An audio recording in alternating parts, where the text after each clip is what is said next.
Jadi tanda berpalingnya Allah Subhanahu wa ta'ala dari hambanya apa itu? Itu istighaluhu adalah tersibukannya. Hunya ini kembali kepada al-abdi, kembali kepada hamba.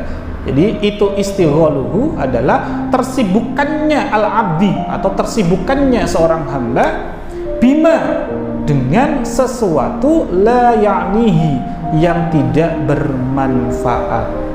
Jadi ya, pesan dari beliau ya Rasulullah sallallahu alaihi wasallam, tanda berpalingnya Allah Subhanahu wa ta'ala kepada seorang hamba adalah tersibukannya seorang hamba dari sesuatu yang tidak bermanfaat.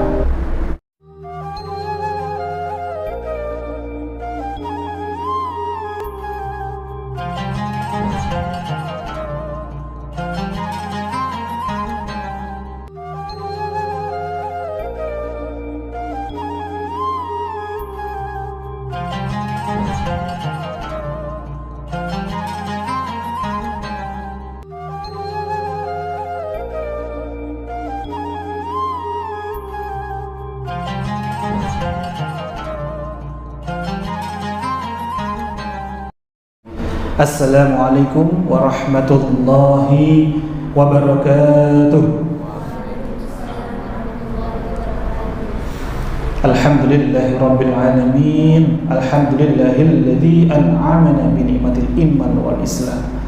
Asyhadu an la ilaha illallah wa asyhadu anna Muhammadan abduhu wa rasuluh. Allahumma shalli ala sayyidina Muhammad wa ala ali sayyidina Muhammad wa ala alihi wa ashabihi wa man tabi'ahum bi ihsanin ila yaumiddin, amma ba'd. Alhamdulillah, yang saya sayangi anak-anakku, santri-santriku yang senantiasa dimuliakan dan dibahagiakan oleh Allah Subhanahu wa ta'ala. Mari sejenak sebelum kita belajar kembali di nasihat santri ini, mari senantiasa kita bersyukur kepada Allah Subhanahu wa ta'ala.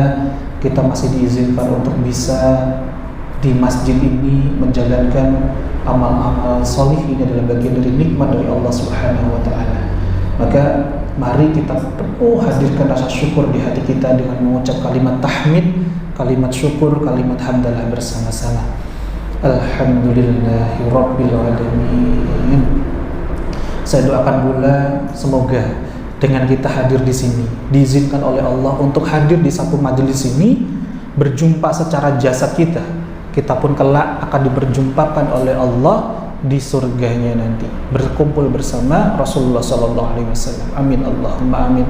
Dan semoga dengan kita senantiasa ittiba kepada beliau, menjadi para penuntut ilmu, menjadi santri, menjadi ya para pembelajar. Ini adalah bagian dari kita pun akan diakui menjadi bagian dari umat beliau yang nantinya mendapatkan syafaat dari beliau. Amin Allahumma amin. Sebelum kita mulai nasihat santri kita pada hari ini, ya pada pertemuan hari ini, sekilas kita review dulu apa yang sudah kita pelajari kemarin. Ya, kalau kemarin kita ambil makalah dari Imam Ghazali, ya, yang memiliki nama lengkap Abu Hamid Muhammad bin Muhammad Al-Ghazali. Beliau lahirnya di mana? Di kota Tus di Iran tahun 450 Hijriyah. Itu kelahiran dari Sahujatul Islam Imam Al-Ghazali. Mengapa disebut dengan namanya Imam Al-Ghazali? Karena ayahnya itu pekerjaannya adalah sebagai penenun atau penganyam dari kain domba, kain wol, membuat kain atau menjahit. Itu kalau dalam bahasa Arab itu namanya Ghazali. Makanya beliau terkenal pula dengan nama Imam Ghazali, anaknya dari seorang penenun maksudnya, ya, Masya Allah. Dan kemarin kita bahas juga kitab yang kita pelajari, salah satunya adalah kitab Ayyuhal Walad, yang memiliki makna wahai ananda, ya, anakku. Yang ternyata anak di sini bukan anak secara usia, masih kanak-kanak, bukan. Tapi kitab ini justru dipelajari, dikupas oleh siapa? Para ulama. Jadi para santrinya Imam Ghazali itu adalah para ulama. Yang kitab itu ditulis karena apa? Karena adanya salah satu santri beliau, ya, khadimnya beliau, ya, yang berkhidmat kepada beliau, sudah jelang lulus Jadi santrinya ini ada salah satu santri yang paling dekat dengan Imam Ghazali, yang berbakti kepada Imam Ghazali. Ketika dia hendak lulus, beliau secara akhlaknya luar biasa, mendekat kepada gurunya namanya Imam Ghazali, berpesan, minta nasihat wada. Wada itu nasihat perpisahan. Ya guru, ya syekh, sebelum saya itu ya selesai di pesantren ini, ya izinkanlah saya diberikan nasihat-nasihat yang sekiranya nantinya sangat saya butuhkan di ya masyarakat. Saya sudah belajar banyak sekali kitab darimu ya Syekh, tapi tolong tuliskan nasihat-nasihat terbaikmu, yang akhirnya Masya Allah oleh Imam Ghazali dikabulkan, dituliskanlah kitab ini, namanya kitab Ayyuhal Walad. Jadi wahai anakku. Untuk siapa? Untuk santri pilihan tadi, yang namanya sampai dengan saat ini tidak disebutkan. Masya Allah, dari jariah beliau meminta nasihat tadi, terselesaikanlah kitab Ayyuhal Walad ini oleh Imam Al-Ghazali. Ya Masya Allah. Jadi ini Masya Allah, kalau ini kita pelajari, padahal ini nasihatnya untuk para ulama, yang semoga saya doakan pula kita nanti senantiasa dimudahkan oleh Allah menjadi bagian dari hamba-hambanya yang nantinya dimudahkan menjadi generasi para alim ulama, insya Allah. Amin, Allahumma amin. Baik, kita ya mulai dulu dengan doa. Semoga Allah limpahkan kemudahan, kelancaran, serta hudannya, hidayahnya kepada kita, rahmatnya, sehingga kita senantiasa khusyuk, senantiasa dilembutkan hati kita untuk semakin dekat, semakin taat, semakin mesra hubungan kita kepada Allah Subhanahu wa Ta'ala. Amin, Allahumma amin. Bismillahirrahmanirrahim. Allahumma inna nas'aluka ilman nafi'an. Ya Allah, ya Rabb, hadirkanlah kepada kami ilmu yang bermanfaat, ya Rabb. Wa rizqan thayyiban, rezeki yang terbaik, rezeki yang baik-baik, ya Rabb. Wa amalan mutaqabbalan, dan jadikanlah kami hadir di majelis ilmu ini, di nasihat santri ini, bagian dari amal solih yang Engkau terima, ya Rabb. Allahumma a'inna ala dzikrika. Ya Allah, tolonglah kami untuk semakin senantiasa dekat kepadamu, ya Rabb. Wa syukrika, mudah untuk bersyukur kepadamu. Wa husni ibadatik, dan senantiasa memperbaiki amal-amal ibadah kami. Amin amin Allahumma amin. Al-Fatihah.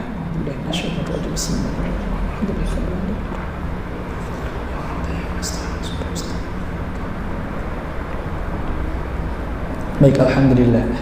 Kalau di pertemuan kemarin kita bahas tentang ya makolahnya Imam Ghazali kepada pesannya kepada muridnya, ya, an-nasihatu ya sahlatun, nasihat itu, memberi nasihat itu mudah. Yang nggak mudah apa? Wal muskilu, yang sulit itu adalah ya menerimanya. Ya, yang paling sulit itu adalah qabuluha, menerimanya. Mengapa? Ya, kok nggak mudah untuk menerima nasihat? Karena banyak sekali dari kita kalau diberi nasihat itu, ya hati kita masih condong dengan yang namanya hawa nafsu. Sementara kalau hati itu masih dipenuhi dengan hawa nafsu, nasihat sekalipun akan terasa pahit. Coba deh teman-teman, adik-adikku, santri-santriku yang Masya Allah, yang dimuliakan, dibahagiakan oleh Allah. Kita itu mudah nggak untuk mengkritik orang lain? Mudah nggak kira-kira? Memberi nasihat orang lain itu mudah. Melihat kesalahan orang lain itu mudah. Yang paling nggak mudah dalam diri kita adalah mengkritik diri kita sendiri. Makanya itulah kemarin kita bahas ya bahwa memberi nasihat itu mudah, yang nggak mudah adalah menerimanya. Dan bagi orang-orang yang memahami kemarin makna hakikat dari nasihat adalah nopo. Makna hakikat dari nasihat kemarin ya adalah itulah sejatinya hal-hal yang nggak nikmat sekalipun yang menimpa kita. Kritikan, saran, teguran kepada kita yang nggak nikmat, yang terasa nggak nyaman, itu sejatinya adalah caranya Allah dalam mendidik hati orang-orang yang sedang ya menghamba kepada Allah, terutama kepada para penuntut ilmu.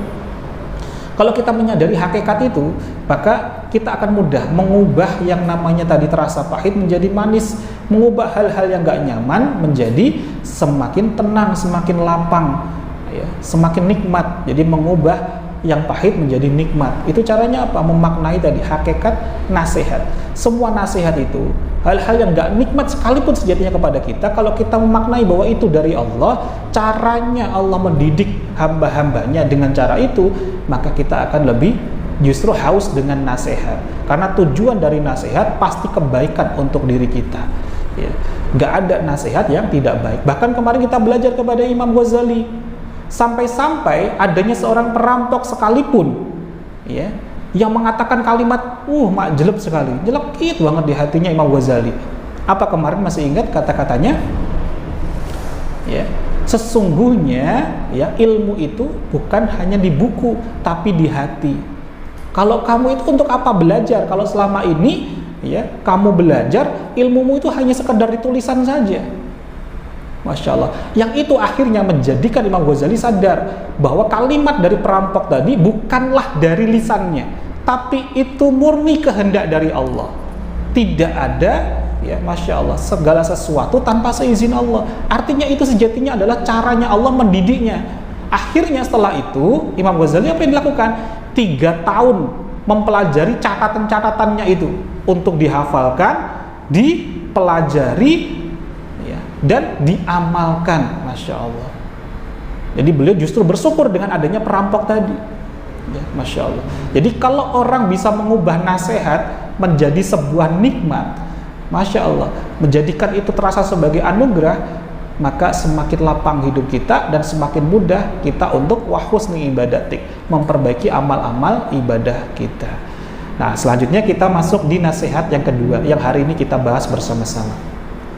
Masih di kitab Ayyuhal Walad, ya.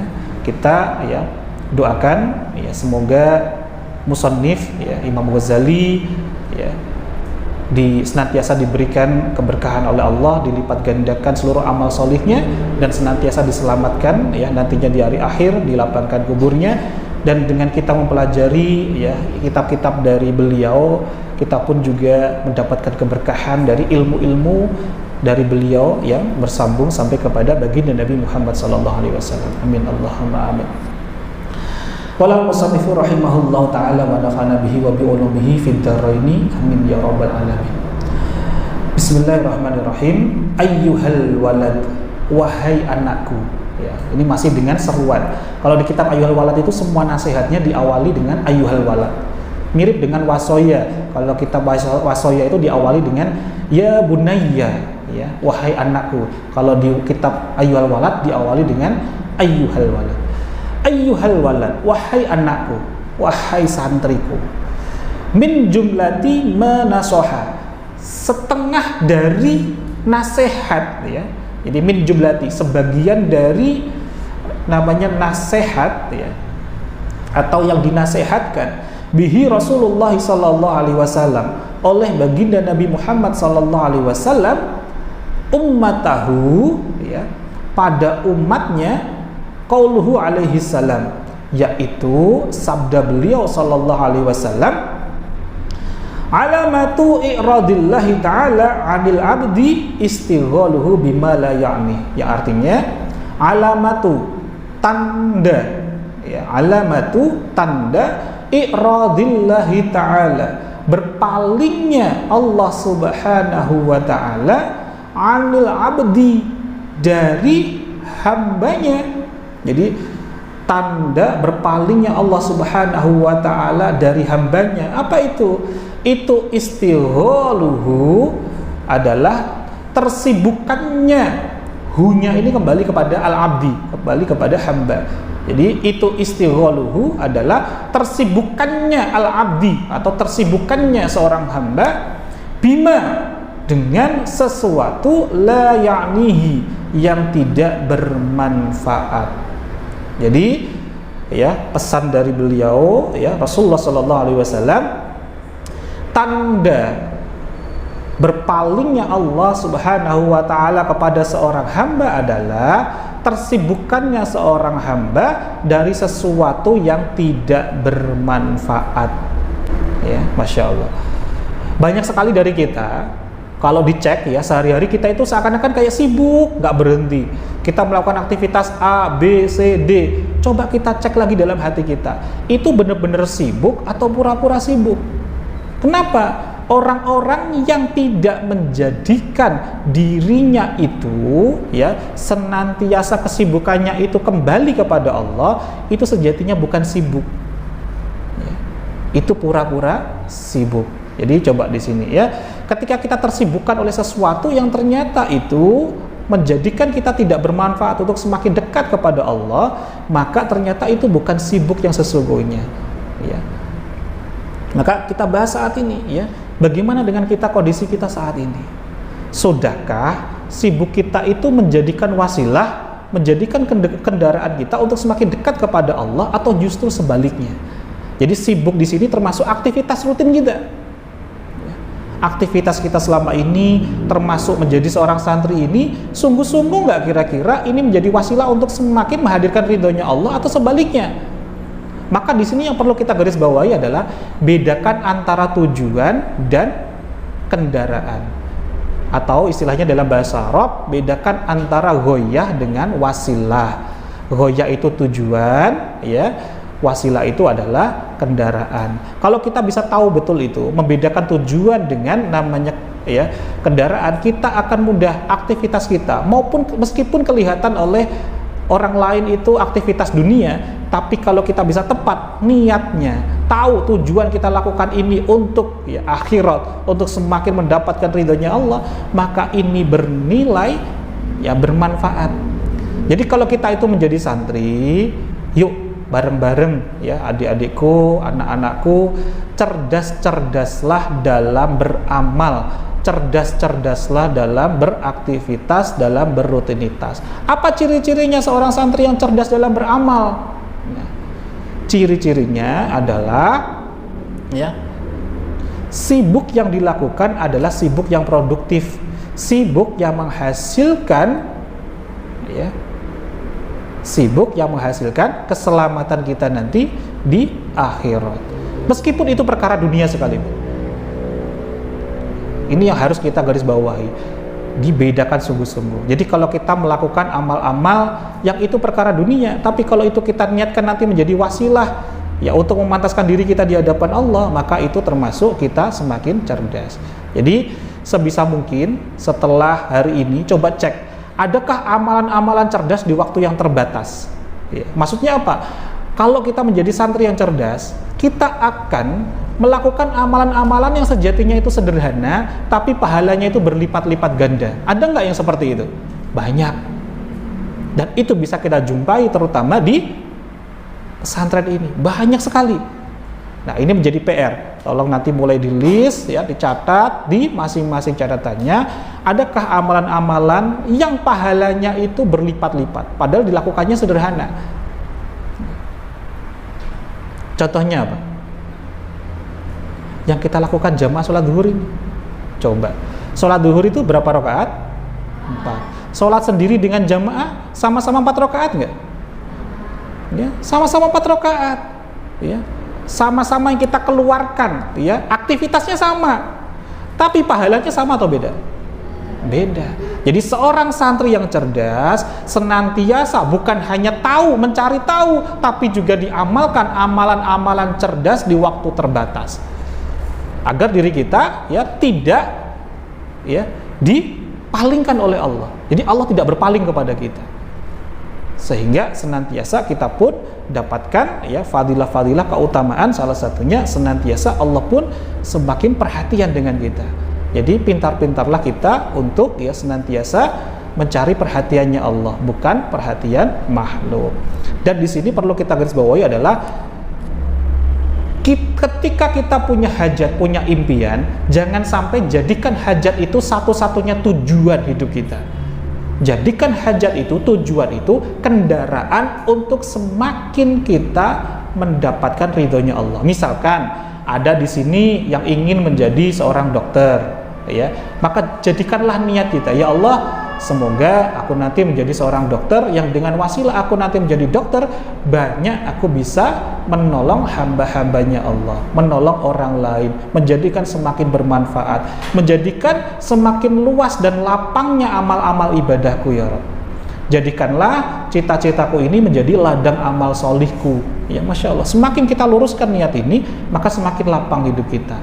Kalau niat kita hanya sekedar menjadi dokter saja, ya dapatnya hanya duniawi saja. Tapi kalau kita luruskan niat kita dengan dokter ini menjadikan kita semakin dekat dengan Allah, semakin taat kepada Allah, maka inilah, ya, termasuk hamba-hamba yang senantiasa diperhatikan oleh Allah, bukan justru yang dipalingkan oleh Allah Subhanahu wa ta'ala. Kemudian Imam Ghazali melanjutkan ya di dalam ya makalahnya ini, beliau dilanjutkan dari hadis ini bahwa wa inimru'un dhahabat, dan ya Masya Allah, sesungguhnya orang yang kehilangan ya dhahabat, yang sudah pergi ya, yang sudah kehilangan apa saatun waktunya min umrihi, dari umurnya. Maksudnya di sini adalah, dan sesungguhnya orang yang kehilangan waktunya dari umurnya fi ghairi ma khuliqa lahu minal ibadati, untuk selain menghamba, untuk selain beribadah ya, itulah jadiru, sangat layak apa antatula ya, yang panjang alaihi baginya apa hasratuhu.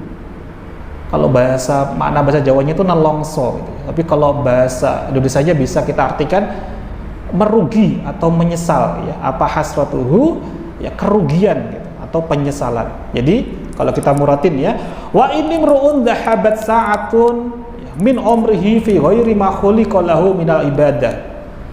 Dan sesungguhnya orang yang kehilangan waktunya dari umurnya atau dari usianya untuk perkara selain beribadah, sangat layak yang panjang baginya sebuah kerugian ya. Maka jangan sampai kita termasuk orang-orang yang merugi, yang kita tidak bisa menjadikan semua aktivitas kita menjadi aktivitas ibadah. Coba kita ya Masya Allah, misalkan perkara dunia, kita makan itu perkara dunia, tapi kalau kita bisa tahu ilmunya, tahu rahasianya, kita pun akan dapatkan fadilah, pahala akhirat. Contohnya apa? Ketika kita mau hendak makan, kita berdoa kepada Allah, ya Allah, jadikanlah dengan wasilah aku makan ini yang menjadikan aku semakin maksimal dalam beribadah. Jadi perkara dunia, makan itu perkara dunia. Tapi dengan kita berdoa kepada Allah, kita luruskan niat kita, tahu mana tujuan, mana wasilah, mana kendaraan tadi, makan saja menjadi wasilah kita optimal dalam murajaah, optimal dalam kita ziyadah, optimal dalam kita sholat kita. Ini akan ya menjadikan diri kita hamba-hamba yang tidak pernah merugi ya, Masya Allah. Maka siapakah sejatinya orang-orang yang merugi ini ya, yang hasratuhu ini? Nah, di dalam Al-Quran, Quran Surah Al-Kahfi ayat 103 sampai dengan 104, Allah Subhanahu wa Ta'ala berfirman, A'udzu billahi minasyaitonir rajim. Bismillahirrahmanirrahim. Qul hal nunabbi'ukum bil akhsarina a'mala. Katakanlah Muhammad, apakah perlu kami beritahu kepadamu tentang orang yang paling merugi perbuatannya? Alladzina dhalla sa'yuhum fil hayatid dunya, yaitu orang-orang yang sia-sia perbuatannya dalam kehidupan dunia. Wa hum yahsabuna annahum yuhsinuna sun'a, sedangkan mereka mengira telah berbuat sebaik-baiknya. Insyaallah. Maka ternyata orang-orang yang merugi siapa? Mereka yang merasa seluruh perbuatannya itu adalah perbuatan yang manfaat.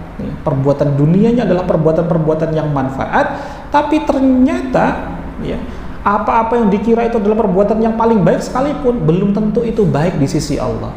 Maka bagaimana solusinya? Ini harus kita bahas, kita jadikan salah satu, dihujamkan di hati kita menjadi nasihat untuk diri kita dan kita amalkan dalam kehidupan kita sehari-hari. Dan jangan sampai kita termasuk orang di sini. Bukan hanya perkara dunia saja sejatinya ya, adik-adikku, anak-anakku. Ketika kita banyak sekali melakukan amal solih sekalipun, amal yang sekiranya amal akhirat, amal yang baik, kalau nggak tepat niat kita, kalau hanya sekedar kita pengen disanjung, pengen disebut-sebut sebagai yang paling baik, ya, yang paling alim, ternyata ujung-ujungnya itu juga sia-sia saja, tidak menjadikan manfaat untuk diri kita. Nah, maka ini harus kita ya senantiasa pelajari, ingat-ingat terus, senantiasa ya untuk mengetuk hati kita untuk ingat lagi, meluruskan niat kita, meluruskan amal-amal ibadah kita, khususnya kita menjadi sebagai santri. Jadi apa saja solusinya? Salah satu yang pertama adalah ya solusinya, isilah setiap waktu kita dengan ya, perkara yang bernilai ibadah kepada Allah. Ya. Isilah setiap waktu kita dengan perkara yang bernilai ibadah kepada Allah. Apapun itu, niatkan itu lillahi ta'ala. Meskipun itu perkara dunia sekalipun, ya niatkan apa? Lillahi ta'ala. Maka itu akan bernilai ibadah kepada Allah. Mudah atau ringan kira-kira? Ya, ringan dan mudah ya. Maka ini seringkali kan kita nggak ingat untuk lillahi ta'ala, untuk niat itu kita nggak ingat, bahkan bismillah aja belum tentu gitu. Padahal para salafus saleh mengatakan seluruh amal kebaikan tanpa diawali dengan bismillah maka keberkahannya qalilan, keberkahannya sangat sedikit sekali. Padahal itu amal yang baik. Maka kalau sudah amalnya sudah baik, kita tambahin dengan niat dulu, dengan bismillah dulu, tambahin dengan lillahi ta'ala, maka keberkahannya akan berlimpah ruah, akan berlipat-lipat. Nah, solusi yang kedua adalah marilah kita berlatih untuk cerdas melihat mana prioritas utama. Ya. Jadi kita prioritaskan rutinitas kita, amalan-amalan kita, ya. Untuk apa? Yang paling utama adalah yang menjadikan bekal penghambaan ibadah kita kepada Allah. Itu diprioritaskan, dijadikan nomor 1. Baru yang lainnya itu nomor sekian ya, nomor 2, nomor 3 dan lain-lain. Nah, yang terakhir ya, kita renungi ya bersama-sama bahwasanya ya kita itu sejatinya diutus oleh Allah di muka bumi ini untuk apa sih, teman-teman? Kita harus renungi. Kita itu diperintahkan oleh Allah untuk apa? Ya, Ad-Dzariyat 56. Ya, untuk menghamba kepada Allah. Kalau di Quran surah Al-Baqarah mulai ayat 30 itu kan tentang penciptaan manusia, di situ juga disebutkan tugas manusia itu sebagai khalifatul fil ardi. Ya, 30, 31, 32, 33 ya. Dengan 34 itu kan penciptaan manusia. Tentang perintahnya adalah untuk apa? Sebagai khalifah di muka bumi. Jadi tugas utama manusia itu adalah menghamba, ya kita beribadah, menjalankan apa-apa yang menjadi perintahnya Allah, dan juga menjadi khalifatul fil ardi. Sekarang saya nanya nih teman-teman, kalau ternyata tugas utama kita itu diperintahkan oleh Allah untuk beribadah kepada Allah, kita nyantri itu, menjadi pesantri itu ibadah nggak kira-kira? Ini perkara ibadah atau bukan kira-kira? Perkara ibadah atau bukan? Belum tentu. Belum tentu. Kalau kita berangkat di pesantren ini hanya karena dipaksa oleh orang tua, nggak ada nilai ibadahnya sama sekali. Sudah nggak tepat niat dia. Karena saya dipaksa kok. Kita terpaksa, ya nggak nyaman. Belum tentu. Tapi coba saya nanya dulu. Ketika misalkan kita sebagai seorang santri diutus oleh pesantren PPTQ Hamlul Quran untuk mewakili ya pesantren ini untuk mengadakan atau perwakilan bahsul masail atau muhadharah atau misalkan cerdas cermat itu ya antar pesantren nasional misalkan di Jakarta. Kira-kira nih kalau kalian mewakili PPTQ Hamlul Quran, ketika kalian menjalankan tugas itu dengan sebaik-baiknya, kalian dipikirkan nggak sama PPTQ Hamlul Quran akomodasinya? Bekalnya disiapkan nggak kira-kira? Akomodasi itu transportnya dipikirkan nggak kira-kira? Nanti nginepnya di sana dipikirkan nggak kira-kira oleh Hamilul Quran? Pasti dipikirkan, disiapkan segala sesuatunya. Selama apa? Catatannya cuma satu, kalian menjalankan perintahnya. Apa perintahnya di surat tugasnya? Mengikuti, mewakili PPTQ Hamilul Quran untuk ikut cerdas cermat, misalkan seperti itu. Nah sekarang kita kembalikan ke topik tadi. Ketika Allah utus kita di muka bumi ini untuk ibadah, ketika kita fokus nih, termasuk menjadi penuntut ilmu, menjadi santri ini, untuk sungguh-sungguh kita menghamba kepada Allah, beribadah kepada Allah, yang lain-lain itu pasti Allah pikirkan, pasti Allah akan cukupi. Kalau urusan manusia saja tadi, kalau kita diutus sama manusia saja, yang mengutus kita pasti memikirkan kok bagaimana nanti keberangkatannya, bekalnya.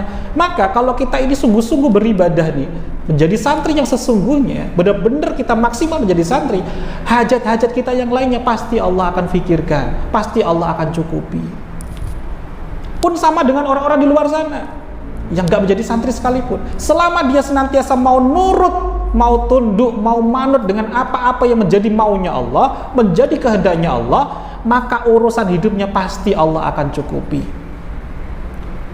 Pasti Allah pikirkan tentang rezekinya, tentang penghidupannya, pasti Allah cukupkan.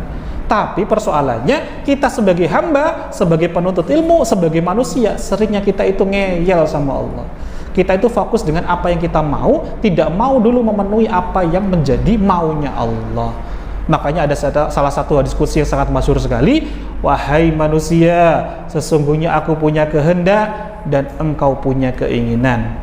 Tidak akan terjadi apa-apa yang menjadi keinginanmu, melainkan apa-apa yang menjadi kehendakku. Dan jika kau mau memenuhi apa-apa yang menjadi kehendakku, aku akan cukupi apa-apa yang menjadi keinginanmu. Dan jika kau tidak mau memenuhi apa yang menjadi kehendakku, maka aku akan jadikan kau penat dan letih dengan sebab apa-apa yang engkau ingini. Padahal tidak akan terjadi kecuali apa-apa yang aku kehendaki. Dari hadis qudsi ini teman-teman, coba kita ambil kesimpulan. Allah punya kehendak, artinya Allah punya qada-qadarnya. Allah punya ketentuan, Allah punya keputusan. Sementara kita punya hajat, kita punya keinginan. Kira-kira ya, yang pasti terijabah yang mana? Kehendaknya Allah atau inginnya kita? Yang pasti terjadi adalah keinginannya Allah. Dan di dalam hadis qudsi ini disebutkan, kalau kita mau mengikuti apa menjadi kehendaknya Allah, nurut dengan apa perintahnya Allah, maka apa yang terjadi? Allah akan cukupi keinginan kita. Tapi kalau kita masih ngeyel, protes, gak terima dengan apa-apa menjadi qada-qadarnya Allah, maka tadi dalam hadis qudsi disebutkan, aku akan jadikan kau penat dan letih dengan sebab apa-apa yang kau ingini. Jadi kalau saat ini nih, terutama kelas 12, ada yang punya hajat nih, pengen nanti kuliah, pengen nanti melanjutkan, atau pengen punya goal, saya mau di sini dulu, nanti saya ya kholaskan nanti 30 juznya dulu, baru saya nanti ya selesai di sini gitu ya. Masya Allah, semua ingin-ingin kita itu tidak akan terpenuhi selama apa? Tidak diiringi dengan kita berbanding lurus dengan semakin apa? Menjalankan apa-apa yang Allah kehendaki. Jadi kalau ingin semua itu terijabah, yuk bersama-sama kita mulai ya senantiasa amalkan ini agar hidup kita semakin bermanfaat dan tidak termasuk bagian dari hamba-hamba yang hasratuhu tadi, seorang hamba yang antatula alaihi hasratuhu, yang panjang sekali ya baginya itu penyesalan, kerugian ya, Masya Allah, nelongso dalam hidupnya. Karena nelongso yang panjang itu maksudnya bukan hanya di dunia, tapi nelongso juga ya, menyesal juga nantinya di akhirat ya. Wallahu a'lam bishawab. Semoga yang sedikit ini, nasihat ini bisa memberikan manfaat untuk kita menjadi santri yang sebenar-benarnya santri, senantiasa meluruskan niat kita, senantiasa menjadikan seluruh amal-amaliyah kita disertakan Allah di dalamnya, dan senantiasa kita ingat bahwa segala solusi itu kuncinya cuma satu. Apa itu? Kembalikan semuanya kepada Allah. Faman yatawakkal 'alallahi fahuwa hasbuh. Saat kita tuh sungguh sudah benar-benar berserah kepada Allah, kembalikan lagi kepada Allah, maka Allah akan mencukupi segala kebutuhan kita, termasuk urusan kita, termasuk hajat-hajat kita. Ya. Wallahu a'lam bishawab. Kita tutup bersama-sama majelis ilmu ini ya dengan doa bersama-sama. Alhamdulillahirabbil alamin. Allahumma arinal haqqa haqqa warzuqna tibaa wa arinal batila batila warzuqna tinaba. Subhanakallahumma wa bihamdika asyhadu an la ilaha illa anta astaghfiruka wa atubu ilaik. Akhirul kalam, billahi taufiq wal hidayah wa ridha wal inayah. Wassalamualaikum warahmatullahi wabarakatuh.